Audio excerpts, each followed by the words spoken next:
नमस्कार विनय दादा घर पर हैं? नमस्कार दीदी, पैर छूकर प्रणाम करती हूँ। बाबा घर पर नहीं है। मैं पुष्पिता विनय मजूमदार की बेटी हूँ। माँ पड़ोस के घर गई हैं। आप बैठिए दीदी। बेटी, मैं तुम्हें पहचान नहीं पाई, बहुत छोटी देखी थी। अब तुम काफी बड़ी हो गई हो। कौन सी क्लास में पढ़ती हो? मैं अभी विज्ञान लेकर 11वीं में पढ़ रही हूँ। तो आने वाले दिनों में तुम अवश्य बड़ी साइंटिस्ट बनोगी। नहीं, अभी कुछ सोचा नहीं है। क्या तुम सुबह शाम साधना करती हो? मम्मी पापा करते हैं, पर पढ़ाई के दबाव के कारण मैं नहीं कर पाती। इसीलिए तो तुम्हें डीसी में भी नहीं देखती हूँ। साधना के बिना जीवन का लक्ष्य कभी नहीं मिल सकता। लकड़हारे की कहानी सुनी है तुमने? एक लकड़हारा अपनी कुल्हाड़ी से लकड़ी काटकर बहुत मेहनत से अपना गुजारा करता था। तभी एक नया लकड़हारा आता है। वह ज्यादा समय काम नहीं करता था, लेकिन ज्यादा लकड़ियां काटता था और उसे ज्यादा पैसे भी मिलते थे। पुराना लकड़हारा ये देखकर ईर्ष्या से और ज्यादा मेहनत करने लगा, लेकिन वह नए लकड़हारे के आसपास भी नहीं पहुंच पा रहा था लकड़ियां काटने में। तो एक दिन उसने नए लकड़हारे से पूछा, तुम इतनी लकड़ियां कैसे काट पाते हो?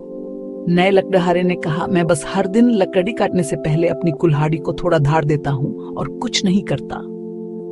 ठीक वैसे ही हर दिन सुबह शाम निष्ठा से दोनों टाइम साधना करने से हमारा मन उस कुल्हाड़ी की तरह तेज हो जाता है, जिससे बाहरी ज्ञान बहुत आसानी से समझ में आ जाता है। ये बात तो समझ गई, पर आपने कहा था कि साधना जीवन का लक्ष्य पाने में मदद करती है। देखो, किसी बदलने वाली वस्तु को यदि जीवन का लक्ष्य मानोगी तो हर पड़ाव पर पछतावा होगा। इस संसार में सब कुछ स्थान, समय और व्यक्ति के अनुसार बदलता रहता है, इसलिए उसे पाकर स्थायी संतोष नहीं मिलता। अक्सर वही असंतोष का कारण बन जाता है। अतः जो नहीं बदलता वही परम चैतन्य सत्ता जीवन का एकमात्र लक्ष्य हो सकती है। वही नित्य है और सदैव सबके साथ रहते हैं। उन्हीं के होने से सब कुछ संचालित होता है। वह जैसे जगत रूपी गाड़ी के ड्राइवर हैं। तुम डॉक्टर बनो, इंजीनियर बनो या साइंटिस्ट, जो भी बनो, उनसे अलग होकर नहीं, उनकी इच्छा को जानने के लिए ही साधना है। हमारे राजाधिराज योग की यही मुख्य विशेषता है। यह साधना तुम्हारी इच्छा को उनकी इच्छा से मिलाने में सहायक होती है। इससे तुम्हारे जीवन में सफलता भी आएगी और जीवन भी सार्थक होगा। तो क्या मुझे ये साधना दिन में 2 बार करनी होगी? हाँ बेटी, हमारा मन निरंतर बदलते संसार से जुड़ा रहता है, इसलिए ये नफरत, लालच, मोह जैसी लगभग 50 वृत्तियों से प्रभावित होता रहता है, जो हमारी सफलता की बड़ी रुकावट है। मन को शुद्ध और पवित्र बनाए रखने के लिए हमें सुबह शाम कम से कम 2 बार साधना करनी होगी। याद रखना, शुद्ध पवित्र फूल ही ईश्वर के चरणों में चढ़ाए जाते हैं। महाभारत के अर्जुन की तरह परमपिता बाबा की छत्र छाया और कृपा से तुम जो भी काम करोगी, एक दिन इतिहास बनाओगी। बस साधना के द्वारा उसी अर्जुन की भांति परमपिता को अपना मित्र बनाना होगा।